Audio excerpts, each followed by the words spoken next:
നീ ഇവിടെ മുഖം വീർപ്പിച്ചിരിക്കാതെ പാട്ടൊക്കെ പിന്നെയും പാടാവില്ലേ? എന്നെ ഇൻസൾട്ട് ചെയ്തന്നെ എന്തിനാ വീട്ടിൽ കയറ്റി ഇരുത്തിരിക്കുന്നേ? നീ വേണ്ടാത്ത വർത്താനം പറഞ്ഞു ഉള്ളം കയ്യിലോട്ട് വന്ന മഹാലക്ഷ്മി തട്ടിക്കളയല്ലേ. എടി അവ ആരാന്നറിയാവോ? മാട്ടുപ്പെട്ടി മഹാദേവന്റെ മോൻ കണ്ണേ. നിന്നെ ലവന് ഇഷ്ടപ്പെട്ട നിന്റെ ചുക്രം തെളിഞ്ഞു. ഇവക്ക് ഇതെങ്ങനെ പറഞ്ഞു കൊടുക്കണം? എടി ചാന്ത ഒന്ന് പറഞ്ഞു കൊടുടി. ഞാൻ വിളിക്കുമ്പോ നീ ഒന്ന് അണിഞ്ഞു വരണം കേട്ടാ. വരണം മോളെ. അച്ഛൻ പോട്ടാ. 2 ദിവസമോ? പറ്റില്ല. കാറ് നന്നായി കിട്ടാൻ താമസിക്കുമെങ്കിൽ പുതിയ ഒരെണ്ണം വാങ്ങിച്ചോണ്ടോ. ഇങ്ങോട്ടൊന്നും പറയണ്ട, ഞാൻ പറയുന്ന അങ്ങോട്ട് അനുസരിച്ചോണ്ടാ മതി. എന്തിനാണ് ഇപ്പൊ പുതിയ കാറ് നന്നായി കിട്ടാൻ താമസിക്കുമെന്ന്. പാച്ച് കിട്ടാലത്ര. അപ്പോഴത് കിട്ടിയതിന് ശേഷേ പോകൂ.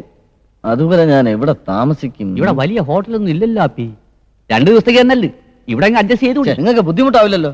പാർവതി മോളെ, ആ കുട്ടിയോട് ചോദിക്കണം. അവിടെ കോളേജിൽ എന്തോ പരിപാടിക്ക് പാടാൻ പോയതാണ്.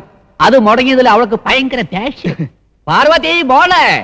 കലാകാരിയാണല്ലേ? വാ. എന്നാൽ ആ കുട്ടിയോട് എനിക്ക് മാപ്പ് പറഞ്ഞേ പറ്റൂ. ഈ കലാകാരന്മാരെയും കലാകാരികളെയും എനിക്ക് എന്ത് ഇഷ്ടമാണെന്നോ. ഞാൻ കാരണം പാടാൻ കഴിയാത്തതിൽ കുട്ടിക്ക് എന്നോട് വെറുപ്പുണ്ടോ? വെറുക്കണം. വെറുത്തില്ലെങ്കിൽ അതിശയുള്ളൂ. പെണ്ണുങ്ങളോട് അധികം ഇടപെടുകയും ശീലമില്ലാത്തതുകൊണ്ടായിരിക്കാം എനിക്ക് കുട്ടിയോട് അങ്ങനെ പെരുമാറേണ്ടി വന്നത്. എന്റെ 16-ാമത്തെ വയസ്സിൽ ഈ തലയിൽ ഭാരം കയറ്റി തുടങ്ങിയതാ. അതെ, കോടികളുടെ ഭാരം.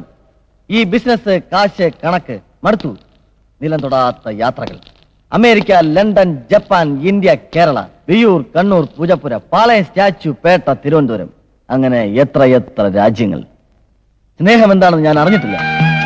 കോടികൾ മാത്രം സമ്പാദിക്കുന്നതിൽ ശ്രദ്ധിക്കുന്ന അച്ഛൻ, ക്ലബും സൗന്ദര്യ മത്സരങ്ങളുമായി കറങ്ങി നടക്കുന്ന അമ്മ, സ്നേഹം കിട്ടാതെ തൂങ്ങി മരിച്ച ഒരു പെങ്ങൾ. ഇതിനിടയിൽ എനിക്ക് എവിടുന്ന് സ്നേഹം കിട്ടാൻ? അയ്യോ പാവം. അച്ഛാ, അമ്മേ, ഈ വീട്ടിൽ വന്നപ്പോഴാണ് സ്നേഹമുള്ള, സംസ്കാരമുള്ള ഒരു കുടുംബത്തെ ഞാൻ കണ്ടത്. അച്ഛൻ എനിക്ക് വേണ്ടി 50 കോടി രൂപയുടെ സ്വത്തുള്ള പെണ്ണിനെ ആലോചിച്ച് വെച്ചിരിക്കുക. എനിക്കെന്തിനാ കോടികൾ? പറയൂ, ഈ സ്നേഹത്തിന്റെ മുന്നിൽ കോടികൾക്ക് എന്താണ് വില? That is nothing of the. കുട്ടി, വേദനിക്കുന്ന ഒരു കോടീശ്വരനാണ് ഞാൻ. വിഷമിക്കരുത്. ഒരു പെണ്ണിന്റെയും വിഷമം കാണുന്നത് എനിക്കിഷ്ടമല്ല, പ്രത്യേകിച്ച് കുട്ടിയുടെ. ലവം വീഴുന്നെന്ന് തോന്നുന്നു. ഞാനൊരു കലാകാരനാണ് കേട്ടോ. കോളേജിൽ പഠിച്ചോണ്ടിരുന്നപ്പോ പ്രച്ഛന്ന വേഷ മത്സരത്തിന് എനിക്ക് 3 അവാർഡ് കിട്ടിയിട്ടുണ്ട്. എന്തരായിരുന്നു വേഷം? ചുമട്ടുകാരൻ. ആ വേഷത്തിൽ എന്നെ കണ്ടിട്ടില്ലല്ലോ. ഒന്ന് കാണണം, ഒറിജിനൽ ആണെന്നേ തോന്നുന്നു. അല്ല, ഞാൻ കാണിച്ചുതരാം. എന്നോടുള്ള വെറുപ്പ് അല്പമെങ്കിലും കുറഞ്ഞോ? നമുക്ക് പാടാനുള്ള അവസരം ഇനിയും ഉണ്ടാവും. ലവർ എന്തൊരു വേണോ പറയട്ടെ, നമുക്ക് അകത്തോട്ട് പോവാം. വാ.